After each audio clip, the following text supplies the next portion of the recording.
টানা ১০০ দিনেরও বেশি সময় ধরে চলা রক্তক্ষয়ী সংঘাতের পর পাকিস্তান ও ওমানের যৌথ মধ্যস্থতায় অবশেষে সম্পাদিত হয়েছে ঐতিহাসিক যুক্তরাষ্ট্র-ইরান শান্তি চুক্তি। হরমুজ প্রণালীর বুকে যুদ্ধ থামানোর এই সমঝোতা বিশ্ব রাজনীতি ও অর্থনীতিতে এক বিশাল স্বস্তির হাওয়া এনে দিলেও মার্কিন নাগরিকদের পকেটে এখনও তার সুফল মিলছে না মোটেও। আল জাজিরার সর্বশেষ বিশেষ অর্থনৈতিক প্রতিবেদন অনুযায়ী চুক্তি সই হওয়ার পরও আমেরিকার অভ্যন্তরীণ বাজারে জ্বালানি তেলের দাম সম্পূর্ণ স্বাভাবিক হতে আরও বেশ কয়েক মাস সময় লেগে যাবে। বিশ্বজুড়ে তেলের বাজারে ডোনাল্ড ট্রাম্পের এই ঐতিহাসিক শান্তি চুক্তির ইতিবাচক প্রভাব পড়লেও পাম্পগুলোতে কেন এখনও চড়া দাম গুনতে হচ্ছে সাধারণ মানুষকে? এর নেপথ্যে রয়েছে বৈশ্বিক সাপ্লাই চেইন বা সরবরাহ শৃঙ্খলের এক গভীর ও জটিল ক্ষত। অর্থনৈতিক বিশ্লেষকদের মতে ইরানকে তেল রপ্তানির উপর থেকে মার্কিন নিষেধাজ্ঞা প্রত্যাহারের যে বড় ছাড় দেওয়া হয়েছে তা বিশ্ববাজারে অপরিশোধিত তেলের যোগান বাড়াবে নিশ্চিতভাবেই।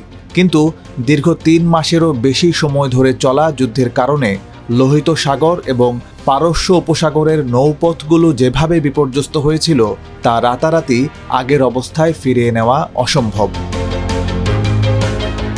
বহু আন্তর্জাতিক তেলবাহী ট্যাঙ্কার ও কার্গো জাহাজ যুদ্ধকালীন দীর্ঘ পথ এড়াতে আফ্রিকার কেপ অফ গুড হোপ হয়ে ঘুরে যাতায়াত করছে এখনও। এই বিশাল লজিস্টিক জট এবং অতিরিক্ত জাহাজ ভাড়ার ধকল কাটাতে মার্কিন শোধনাগারগুলোর আরও অন্তত ২ থেকে ৩ মাস সময় লাগবে, যার কারণে স্থানীয় বাজারে তেলের দাম কমছে অত্যন্ত ধীর গতিতে। তাছাড়া আমেরিকার অভ্যন্তরীণ রিফাইনারি বা শোধনাগারগুলোর কৌশলগত মজুদও এই যুদ্ধকালীন সংকটে রেকর্ড পরিমাণ হ্রাস পেয়েছে। প্রেসিডেন্ট ডোনাল্ড ট্রাম্প নিজের দেশের আকাশচুম্বী মূল্যস্ফীতি সামাল দিতে এই চুক্তি তড়িঘড়ি করে কার্যকর করতে চাইলেও মার্কিন জ্বালানি বিভাগ জানিয়েছে যে তেলের এই কৃত্রিম ঘাটতি পূরণ করা এক দীর্ঘমেয়াদী প্রক্রিয়া।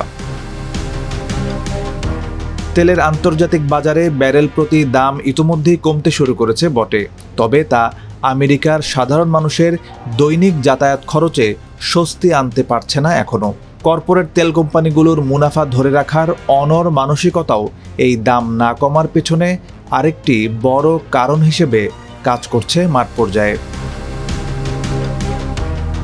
ওমান চুক্তির মাধ্যমে মধ্যপ্রাচ্যের বারুদ শান্ত হলেও বিশ্ব অর্থনীতির চাকা সচল হতে সময় লাগবে বেশ খানিকটা।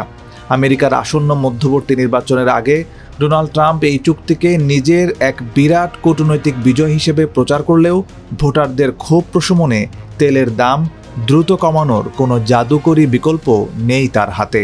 শেষ পর্যন্ত ওয়াশিংটনের এই নতুন অর্থনৈতিক ব্লুপ্রিন্ট কি মার্কিন বাজারকে দ্রুত স্থিতিশীল করতে পারবে?